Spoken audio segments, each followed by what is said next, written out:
नाज़िन, सिंध जूं 17 यूनिवर्सिटियूं माली बहिरान जो शिकार थी वयूं आहिनि। यूनिवर्सिटियुनि जे वाइस चांसलरनि हिक ख़त लिखी मदद घुरी वरिती आहे। उन हवाले सां वधीक अपडेट करे रहियो आहे मेरठ टीवी जो रिपोर्टर सलीम मल्हा। जी सलीम, छा अपडेट साईं?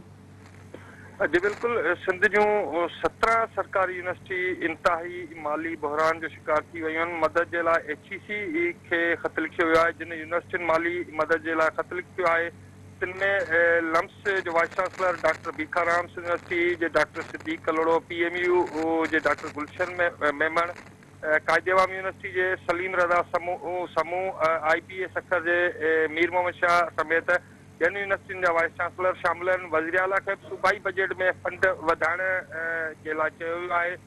लिखियल ख़त में जणायो वियो आहे त वफ़ाक़ी हुकूमत माली साल 2020-21 में HEC जे फंडनि में घटिताई कई।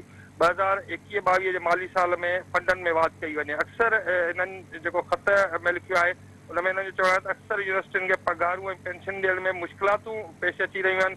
इन सूरत में शागिर्द तोड़े रिसर्च मामलनि खे कीअं ॾिसिजे, इहो बि चयो वियो आहे त ईंदड़ माली साल में 15 खां 20% पघारूं तोड़े पेंशन वधाइण जो सोचियो पियो वञे, पर HEC जे फंडनि में वाध जे हवाले सां के बि जेको मामिलो साम्हूं न आयो आहे। जंहिं सबबि जेके समूरियूं 17 यूनिवर्सिटियूं आहिनि उन्हनि में माली जेको बहिरान आहे उहा अञा वधीक जेको आहे ख़राबु थींदो। इन्हनि जो चवणु आहे त हिन लाइ फंडनि में वाध कई वञे। ख़त जी जेका कापी आहे उहा तालीम जे वफ़ाक़ी वज़ीर शफ़क़त महमूद ॾे पिणु मोकिली वई आहे। जी सलीम, अवां जी महिरबानी।